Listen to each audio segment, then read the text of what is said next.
Item ಯಾವುದೇ ಇರಲಿ try ಮಾಡಿ Aachi chicken masala. Aachi chicken masala. Oil price increase ಅನ್ನೋದಕ್ಕಿಂತ ನಾವು ಫಾರಿನ್ ಕರೆನ್ಸಿ ರಿಸರ್ವ್ಸ್ ಬಗ್ಗೆ ಗಮನ ಕೊಡ್ತಾ ಇದ್ದೀವಿ. ಸೊ ಪ್ರೈಸ್ ಇನ್ಕ್ರೀಸ್ ಅಂತೂ ನಮ್ಮ ಕಂಟ್ರೋಲಲ್ಲಿ ಇಲ್ಲ. ಸೊ ಹಾಗಾಗಿ ಫಾರಿನ್ ಕರೆನ್ಸಿ ಈಗ ಪ್ರೈಸ್ ಇನ್ಕ್ರೀಸ್ ಬ್ಯಾರಲ್ಗೆ ರೈಸ್ ಆಗ್ತಾ ಇದೆ ಅಂದ್ರೆ ವಾರ್ ಕಾನ್ಫ್ಲಿಕ್ಟ್ ಇನ್ನೂ ಜಾಸ್ತಿ ಆಗ್ತಾ ಇರೋದ್ರಿಂದ ಇನ್ಕ್ರೀಸ್ ಆಗ್ತಾ ಇದೆ. ಇನ್ಕ್ರೀಸ್ ಆದಾಗ ನಮಗೆ ಆಯಿಲ್ ಪರ್ಚೇಸ್ ಮಾಡೋದಕ್ಕೆ ಡಾಲರ್ಸ್ ಬೇಕೇ ಬೇಕಾಗುತ್ತೆ. ಡಾಲರ್ಸ್ ಅನ್ನ ಉಳಿಸೋ ಅಂತ ನಿಟ್ಟಿನಲ್ಲಿ ಈ ಕ್ರಮಗಳಿದೆ. ಇಲ್ಲಿ ಪ್ರೈಸ್ ಇನ್ಕ್ರೀಸ್ ಅನ್ನೋದಕ್ಕಿಂತ ನಾವು ಫಾರಿನ್ ಕರೆನ್ಸಿ ಅದ್ರ ಹಿಂದಿಂದು ಭಾಗನ ನೋಡ್ಬೇಕಾಗುತ್ತೆ. ಎಸ್, ಅದ್ರ ಬಗ್ಗೆ ನಾನು ಕ್ಲಾರಿಟಿ ತಗೊಳ್ತೀನಿ ಈ ಸತಿ ಸರ್. ಹೇಳಿ ಮಧು ಸರ್, ಏನೋ ಹೇಳ್ತೀನಿ. ಒಂದು 770 ಬಿಲಿಯನ್ ಏನೋ ನಮ್ಮ ರಿಸರ್ವ್ ಇರುತ್ತೆ, ಅದು ಸ್ವಲ್ಪ ಡೌನ್ ಆಗಿದೆ, ಅದನ್ನ ಉಳಿಸ್ಕೊಳ್ಳೋಣ, ಅದನ್ನ ಅಷ್ಟೇ ನೋಡ್ಬೇಕಾಗಿರೋದು. ಯಾವ ಈಗ ಅದೇ ಕಾಂಗ್ರೆಸ್ನವರು ಏನೋ ಮೊದಲೇ ಯಾಕೆ ಹೇಳಿಲ್ಲ, ಮೊದಲೇ ಹೇಳಿದ್ರೆ ಏನಂತಿದ್ರು, ಇಮಿಡಿಯೇಟ್ ಆಗಿ ದೇಶವಾಸಿಗಳಿಗೆ ನೀವು ಆತಂಕ ಸೃಷ್ಟಿ ಮಾಡೋಂತ ಘೋಷಣೆಗಳನ್ನ ಮಾಡ್ಬಿಟ್ರೆ ಆಗ್ಲೂ ಹೇಳ್ತಾ ಇದ್ರು. ಈಗ ಮೆಂಟಲಿ ಜನ ಪ್ರಿಪೇರ್ ಆಗಿದ್ರು ಸರ್. ಕೊಲ್ಲಿ ರಾಷ್ಟ್ರಗಳ ಮಧ್ಯೆ ಯುದ್ಧ ಹಂಗಲ್ಲ ಪಾಷಾ ಸರ್. ಈಗ ನಾವು ಪಾಷಾ ಸರ್ ಮಾತಾಡ್ತೀನಿ, ಅಯ್ಯೋ ಜನರ ಪರಿಸ್ಥಿತಿ ಬಗ್ಗೆನೂ ನಾವು ಮಾತಾಡೋಣ. ಬಟ್ ಈಗ ದೇಶ ಇಲ್ಲ ಅಂದ್ರೆ ನಾವು ನೀವು ಇರಕ್ ಸಾಧ್ಯನಾ? ಅದನ್ನು ನಾವು ಅರ್ಥ ಮಾಡ್ಕೊಳ್ಬೇಕಲ್ವಾ? ಹಾಗಂತ ಹೇಳಿ ಇವರು ತಗೊಳ್ಳೋ ತೀರ್ಮಾನಗಳಿಂದ ಆಗೋ ದುಷ್ಪರಿಣಾಮ ಏನು ಅನ್ನೋದನ್ನ ನೀವು ಹೇಳ್ಬೇಕು. ಅದ್ರ ಬಗ್ಗೆ ನಾವು ಚರ್ಚೆ ಮಾಡೋಣ. ಅದಕ್ಕೂ ಮುಂಚೆ ನಮ್ಮ ಜೆಡಿಎಸ್ ವಕ್ತಾರರು ನಾಗೇಂದ್ರ ಸರ್ ಕೂಡ ಜಾಯ್ನ್ ಆಗಿದ್ದಾರೆ. ಸರ್ ನಮಸ್ತೆ, ಕಾರ್ಯಕ್ರಮಕ್ಕೆ ಆತ್ಮೀಯ ಸ್ವಾಗತ. ಸ್ವಲ್ಪ ತಡವಾಗಿ ಬಂದ್ರೆ ನಿಮ್ಮನ್ನ ವೆಲ್ಕಮ್ ಮಾಡ್ಕೊಳ್ಳೋದು ತಡ ಆಯ್ತು. ಎನಿವೆ, ಲೇಟ್ ಆದ್ರೂ ಲೇಟೆಸ್ಟ್ ಆಗಿ ಒಂದು ರಿಯಾಕ್ಷನ್ ಸಿಗುತ್ತೆ ಅಂತ ಕಾಯ್ತಾ ಇದ್ದೀನಿ. ಹೇಳಿ ಸರ್, ಫಸ್ಟ್ ರಿಯಾಕ್ಷನ್. ಮೇಡಮ್, ಇದು ದೇಶಕ್ಕೆ ಸಂಬಂಧಪಟ್ಟಿದ್ದು 140 ಕೋಟಿ ಜನಸಂಖ್ಯೆಗೆ ಸಂಬಂಧಪಟ್ಟಿರೋಂಥ ವಿಚಾರ. ಇವತ್ತು ಮೋದಿಯವ್ರನ್ನ ಇವ್ರು ಪಾಯಿಂಟ್ ಔಟ್ ಮಾಡ್ಬೇಕಂತಂದ್ರೆ ಹಿಂದಿನ ಸರ್ಕಾರಗಳ ಬಗ್ಗೆನೂ ಮಾತಾಡ್ಬೇಕಾಗುತ್ತೆ. ಯಾಕಂದ್ರೆ ಇವತ್ತು ಬರೀ ಮೋದಿನೇ ಕಾಣಿಸ್ತಾರೆ ಅಂದ್ರೆ ನೆಹರು ಅವ್ರು ಏನ್ ಹೇಳಿದ್ರು ದೇಶಕ್ಕೆ, ಯಾವ ಸಂದರ್ಭದಲ್ಲಿ, ಯಾವ ಕ್ಷಣದಲ್ಲಿ ಹೇಳಿದ್ರು? ನೆಹರು ಹೇಳಿದ್ರು ಅಕ್ಕಿ ಬಳಕೆ ಕಡಿಮೆ ಮಾಡಿ ಅಂತ ಹೇಳಿದ್ರು. ಅದೇ ರೀತಿ ಒಂದು ವಾರದಲ್ಲಿ ಒಂದು ಊಟನ ಬಿಡಬೇಕು, ಅಭ್ಯಾಸ ಮಾಡ್ಕೊಳ್ಳಿ ಅಂತ ನೆಹರು ಅವ್ರು ಹೇಳಿದ್ರು. ಯಾಕೆ ಹೇಳಿದ್ರು? ಯಾವತ್ತಕ್ಕಾಗಿ ಹೇಳಿದ್ರು? ಒಂದೊಟ್ಟು ಊಟನೇ ಬಿಡಿ, ಅಭ್ಯಾಸ ಮಾಡ್ಕೊಳ್ಳಿ ಅಂತ ನೆಹರೂಜಿಯವ್ರು ಹೇಳಿದಿತ್ತು. ಅಂದಿನ ಪರಿಸ್ಥಿತಿ, ಅಂತಿನ ತುರ್ತಿನ ಪರಿಸ್ಥಿತಿ, ಅವಾಗಿದ್ದಂಥ ಒಂದು ಪರಿಸ್ಥಿತಿಗೆ ಅನ್ವಯವಾಗಿ ಹೇಳಿದರು.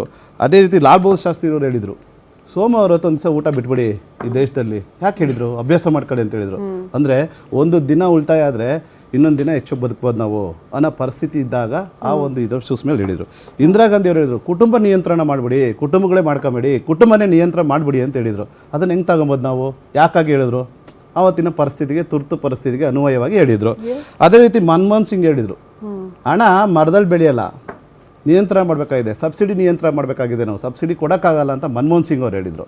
ಸೊ ಈ ಥರ ವಿಚಾರಗಳು ಸಾಂದರ್ಭಿಕವಾಗಿ ಸಮಸ್ಯೆಗಳಿಗೆ ಎದುರಾದಾಗ ದೇಶದ ಸಮಸ್ಯೆಗಳಿಗೆ ದೇಶದ ಪ್ರೈಮ್ ಮಿನಿಸ್ಟರ್ಗಳು ತಗೊಂಡಿರೋ ನಿರ್ಧಾರಗಳು ದೇಶದ ಮೇಲೆ ನೋಡಿದ್ವಿ, ಕಂಡಿದ್ದೀವಿ. ಇವತ್ತು ನಾವು ಟೆಕ್ನಾಲಜಿಯಲ್ಲಿ ಮುಂದೆ ಇದ್ದೀವಿ, ಬಳಕೆಯಲ್ಲಿ 1:100 ತಗೊಂಬೋದು, ಅಷ್ಟು ಬಳಕೆ ಮಾಡ್ತಾ ಇದ್ವಿ. ಪ್ರತಿಯೊಬ್ಬರು ಆರ್ಥಿಕವಾಗಿ ಮುಂದೆ ಬರ್ತಾ ಇದ್ವಿ, ಮತ್ತು ಟೆಕ್ನಾಲಜಿಯಲ್ಲಿ ಮುಂದೆ ಇದ್ದೀವಿ, IT-BTಯಲ್ಲಿ ಮುಂದೆ ಇದ್ದೀವಿ. ಈ ಥರ ಟೆಕ್ನಾಲಜಿ ಮುಂದುವರೆದಾಗ ಸಮಸ್ಯೆಗಳು ಕಾಡಕ್ಕೆ ಸ್ಟಾರ್ಟ್ ಆಗ್ತವೆ. ಡೆವಲಪ್ಮೆಂಟ್ ಆಯಿತು. ಇವತ್ತು ನೋಡಿ, ಇಡೀ ಇಂಡಸ್ಟ್ರಿಗಳು ಬರೀ KDB ಇಂಡಸ್ಟ್ರಿಗಳಾಗಿ ಎಲ್ಲ ಲ್ಯಾಂಡ್ ಅಕ್ವೈಸೇಷನ್ ಮಾಡ್ಕೊಂಡು ಫಾರ್ಮಿಂಗ್ ಮಾಡೋಕ್ತಾ ಇಲ್ಲ. ಇವತ್ತು ನಾವು ಬರೀ ಇಂಪೋರ್ಟ್ ಮೇಲೆ ಡಿಪೆಂಡ್ ಆದ್ವಿ.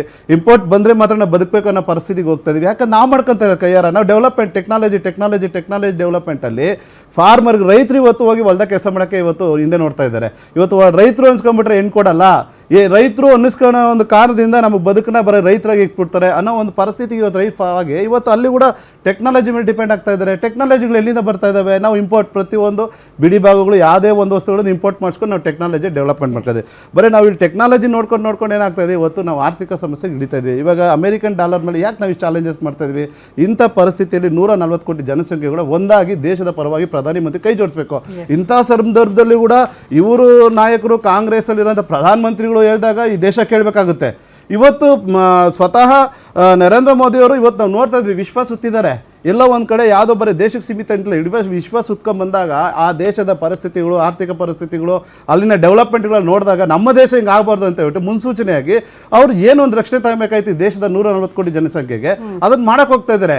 ಫಸ್ಟ್ ಹೇಳಿದ್ರು, ಮತ್ತೆ ಸ್ವತಃವಾಗಿ ಅವರೇ ಅದನ್ನ ಇಂಪ್ಲಿಮೆಂಟ್ ಮಾಡ್ತಾ ಇದ್ದಾರೆ. ಅಂದರೆ ಬರೀ ಹೇಳೋದಂದೆ, ಇಲ್ಲಿ ಬರೀ ಇಂದಿರಾ ಗಾಂಧಿ ಅವರು ಹೇಳಿದ್ರು, ನೆಹರು ಅವರು ಹೇಳಿದ್ರು, ಲಾಲ್ ಬಹದ್ದೂರ್ ಶಾಸ್ತ್ರಿ ಹೇಳಿದ್ರು, ಮನಮೋಹನ್ ಸಿಂಗ್ ಹೇಳಿದ್ರು. ಬಟ್ ಇಂಪ್ಲಿಮೆಂಟ್ ಏನಾಯ್ತು ಅಂತ ಜನಕ್ಕೆ ಗೊತ್ತಿಲ್ಲ. ಆದರೆ ಮೋದಿ ಅವರು ಹೇಳ್ದಂಗೆ ಇಂಪ್ಲಿಮೆಂಟ್ ತೋರಿಸ್ತಾ ಇದ್ದಾರೆ. ಇವತ್ತು ಏನು ಮಿತ ಬಳಸಬೇಕು ಅಂತ ಯಾಕೆ ಹೇಳ್ತಾ ಇದ್ದಾರೆ?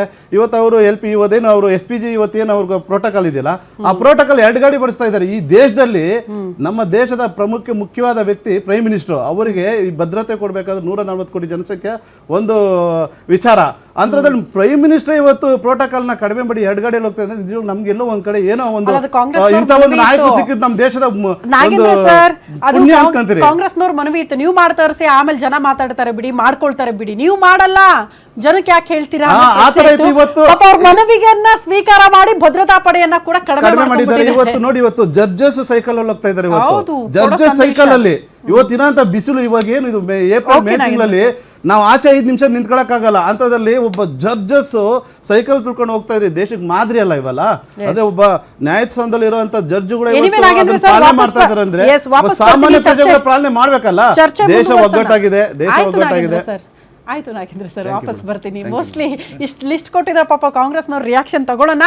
ಎನಿವೇ, ದೇಶವಾಸಿಗಳು ಒಂದು ಅರ್ಥ ಮಾಡ್ಕೊಳ್ಬೇಕು ನೋಡಿ, ದುಡ್ಡು ಬರಲ್ಲ, ಅಂತಸ್ತು ಬರಲ್ಲ, ಪ್ರಭಾವ ಬರಲ್ಲ, ಯಾವುದೂ ಬರಲ್ಲ. ಯಾಕಂದ್ರೆ ನ್ಯಾಯಾಧೀಶರ ಸೈಕಲ್ ಅಲ್ಲಿ ಹೋಗ್ತಾರಂದ್ರೆ ಅರ್ಥ ಮಾಡ್ಕೊಳ್ಬೇಕು ನಾವು, ಎಲ್ಲರ ಪರಿಸ್ಥಿತಿ ಇಷ್ಟೇ. ದೇಶ ಇದ್ರೆ ನಾವು, ದೇಶ ಆರ್ಥಿಕವಾಗಿ ಸಮಸ್ಯೆ ಎದುರಿಸ್ತಾ ಇದೆ ಅಂದ್ರೆ ನಾವು ಜೊತೆಯಾಗಲೇಬೇಕು, ನಮ್ಮ ಜವಾಬ್ದಾರಿ ಕೂಡ ಅದು ಹೌದು ಅಂತ.